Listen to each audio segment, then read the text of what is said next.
पेण वनपरिक्षेत्र अधिकारी कार्यकक्षेत वारंवार वनव्यांचे सत्र सुरूच।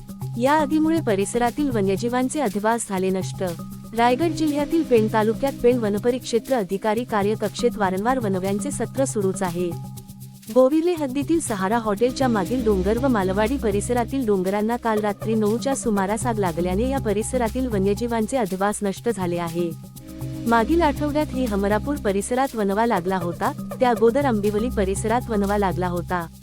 अनेक वेळा लागणाऱ्या या आगीमुळे जंगल परिसरातील अनेक कीटाणू, जीवाणू, जंगली जनावर यांचे जीवन संपुष्टात येत आहे।